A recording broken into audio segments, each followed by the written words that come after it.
સુરતમાં શિવ ઇન્ડસ્ટ્રીઝમાં પરપ્રાંતીય યુવક ઉપર ચપ્પુના ઘા ઝીકી મોબાઈલની લૂંટ મચાવ્યા બાદ પરપ્રાંતીય યુવકનું મૃત્યુ થયું છે। ઓલપાડ તાલુકાના કન્યાસી ગામની સીમમાં શિવ ઇન્ડસ્ટ્રીઝ 2ના ગેટથી આશરે 50 મીટરના અંતરે બનેલી લૂંટની ઘટના સમગ્ર વિસ્તારમાં સામે આવી છે। તો ગત રાત્રિના 8:30 વાગે રજનીકાંત રાઉત સાથે શિવ ઇન્ડસ્ટ્રીઝથી નજીકથી પસાર થઈ રહ્યા હતા ત્યારે 2 મોટરસાઇકલ ઉપર આવેલા 3 અજાણ્યા ઇસમોએ તેમને રોકી ચપ્પુ બતાવી તેમની પાસેથી ₹2500ના મોબાઈલ લૂંટી લીધા હતા। રજનીકાંતે પ્રતિકાર કર્યો હતો તો એક લૂંટારાએ ચાકુથી તેના પેટમાં ઘા મારી તેને ઇજાગ્રસ્ત કર્યો હતો।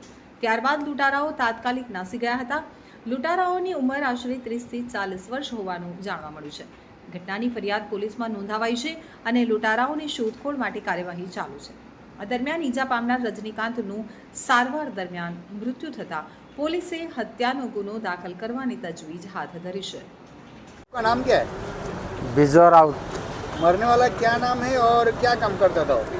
विनोद पुहान है। सूरत में क्या काम करता था वो और क्या घटना बना? लूम्स में मास्टर काम करता था। क्या घटना बना उसके साथ? उसका साथ हुआ मेरा जानकारी में वो शाम को रूम पे आ रहा था, उसको मोबाइल छीनने के लिए कोई लोग आए, फिर मोबाइल छीन के उसका चाकू घुसा के ले गए। कब का घटना है? कितना तारीख को घटना गिरी? 25 तारीख को। आपको कैसे पता चला? मेरे को 2 दिन बाद गांव से फ़ोन आया मेरा भतीज को। क्या बोले?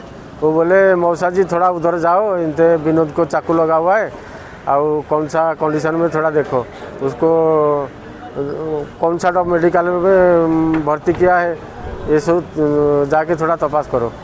जो मैं बोला मेरे को तो एड्रेस पता नहीं है, मैं कैसे जाऊँ। फिर दूसरा दिन उसका वॉचमैन सेट का वॉचमैन से वो नंबर लिया है। ठीक है। रहवासी कहाँ का रहवासी है और उसका पूरा नाम क्या है? कौन? मरने जरा ओडिशा का निवासी है, बड़म्बर नरसिंहपुर है। લૂંટનો બનાવ બન્યો હતો, શું મામલો હતો આખો? કિમ પોલીસ સ્ટેશનના કન્યાસી ગામની અંદર 2 વ્યક્તિઓને 3 લૂંટારૂ આવેલા જેમણે સ્ટેબિંગ કરી અને 2 મોબાઈલ લૂંટી ગયેલા છે અને આ દરમિયાન સ્ટેબિંગ દરમિયાન પછી પાછળથી જ્યારે હોસ્પિટલાઇઝ કરેલા ત્યારે એક વિનોદ પિહાણ કરીને એક મરણજના જે છે એનું મરણ થઈ ગયેલ છે।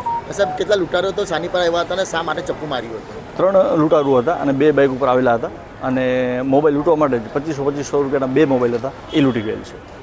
આરોપી કઈ સીસીટીવીમાં કેદ થયા છે શું છે? હજી સુધી એની પ્રક્રિયા ચાલુ છે।